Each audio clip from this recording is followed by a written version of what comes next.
Assalamualaikum warahmatullahi wabarakatuh. Innal hamdalillah salatan wassalaman ala Rasulillah.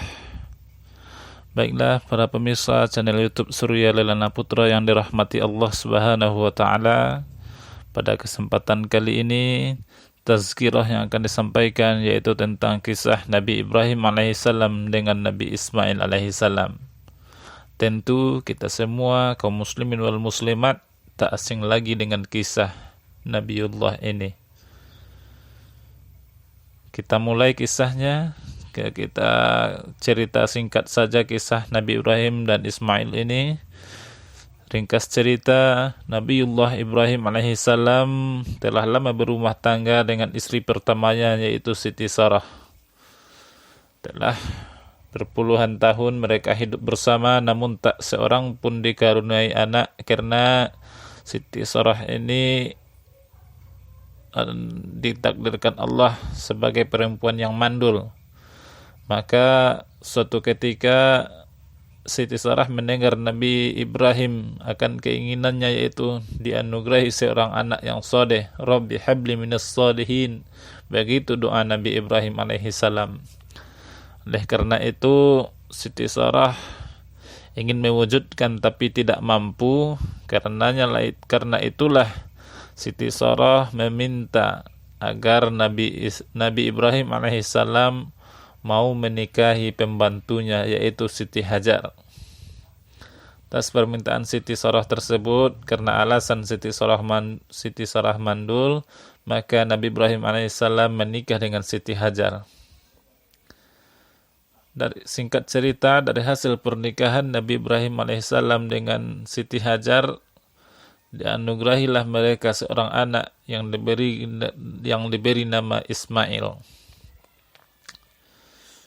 Tak lama kemudian setelah Nabi Ismail alaihissalam lahir, Allah mewahyukan kepada Nabi Ibrahim alaihissalam apa yang diwahyukan Allah, yaitu membawa Nabi Ismail alaihissalam dan Siti Hajar ke sebuah lembah yang tandus, yang tidak lain dan tidak bukan tempat berdirinya Ka'bah saat ini.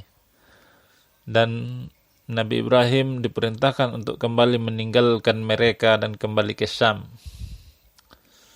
Tatkala Nabi Ibrahim alaihissalam sampai di lembah yang tandus mengantarkan Siti Hajar dan Nabi Ismail, ketika Nabi Ibrahim akan pergi, Siti Hajar bertanya, "Kenapa engkau meninggalkan kami di sini?" Sedikit pun Nabi Ibrahim alaihissalam tak menjawab dan tidak menoleh kepada mereka berdua.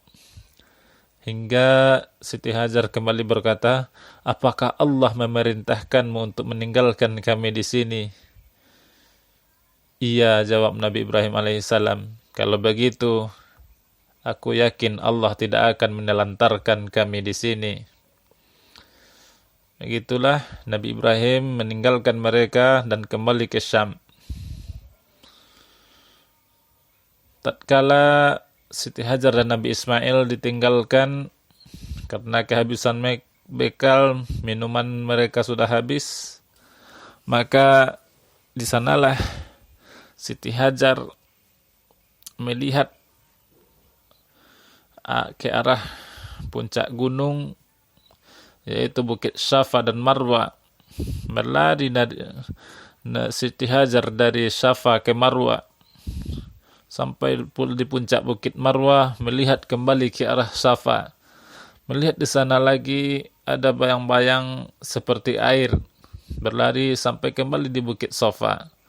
Begitu kejadian terulang sebanyak 7 kali, sehingga sampai di yang ke-7 malaikat Jibril menghentakkan kakinya dan di sanalah keluar air telaga Zamzam. Itulah yang dinikmati oleh umat muslim di seluruh dunia sampai saat ini.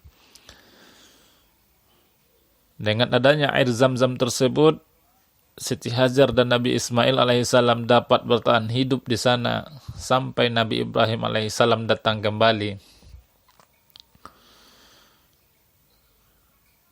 Sebelum Nabi Ibrahim alaihissalam datang, karena mereka sudah dapat bekal di sana, ada kaum yang dinamakan dengan kaum Jurhum.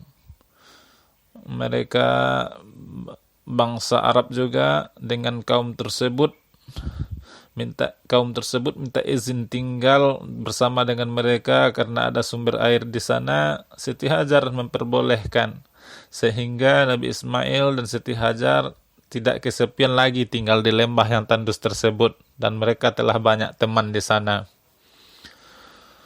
Sampai pada waktu ketika Nabi Ibrahim alaihissalam datang kembali ke Makkah atau lembah yang tandus tempat ditinggalkan Siti Hajar dan Nabi Ismail alaihissalam pertama tadi, Nabi Ibrahim kembali menemui mereka dan tak lama kemudian mendapat wahyu dari Allah Subhanahu wa taala untuk menyembelih Nabi Ismail alaihissalam seperti yang telah digambarkan dalam surat As-Saffat ayat 102.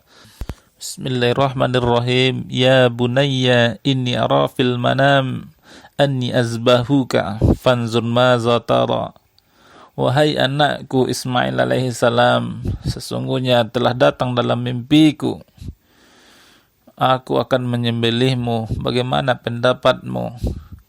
Qula ya abati if'al ma tu'maru satajiduni insyaallah minas sabirin. Jawaban yang sungguh luar biasa yang diberikan Nabi Ismail alaihi salam. Wahai ayahku, laksanakan apa yang telah diperintahkan kepadamu, engkau akan menjumpaiku termasuk ke dalam orang-orang yang sabar. Berdasarkan mimpi tersebut, kemudian Nabi Ibrahim membawa Nabi Ismail alaihissalam ke Mina. Di sanalah penyembelihan akan dilaksanakan. Dengan penuh tawakal kepada Allah Subhanahu wa taala, penyembelihan pun dilaksanakan. Namun seketika itu juga secepat kilat malaikat Jibril datang mengganti Nabi Ismail dengan seekor kibas atau sejenis domba yang akan disembelih oleh Nabi Ibrahim alaihi salam.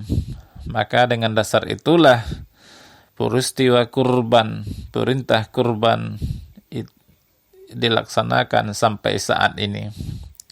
Kaum muslimin wal muslimat, pemirsa channel YouTube Surya Lelana Putra yang dirahmati Allah Subhanahu wa taala. Dari kisah ringkas Nabi Ibrahim dan Ismail alaihissalam ada beberapa hikmah yang dapat kita ambil. Yang pertama yaitu bagaimana kita melaksanakan perintah Allah walaupun berat sekalipun, seperti yang dicontohkan oleh Nabi Ibrahim alaihissalam di dalam perjalanan hidupnya. Kemudian yang kedua yaitu bagaimana seorang anak patuh dan hormat kepada orang tuanya sebagaimana yang telah dicontohkan oleh Nabi Ismail alaihissalam kepada kedua orang tuanya. Kemudian yang terakhir adalah bagaimana kita bertawakal kepada Allah Subhanahu wa taala sebagaimana yang telah dicontohkan oleh keluarga Nabi Ibrahim. Bagaimana Nabi Ibrahim alaihissalam dan keluarganya melaksanakan perintah Allah Subhanahu wa taala dengan penuh tawakal karena mereka betul-betul yakin karena itulah perintah Allah Subhanahu wa taala. Mudah-mudahan kisah yang ringkas ini menjadi tazkirah bagi kita bersama, menambah keimanan dan ketakwaan kita kepada Allah Subhanahu wa taala. Salah dan janggal mohon maaf. Billahi taufiq wal hidayah. Assalamualaikum warahmatullahi wabarakatuh.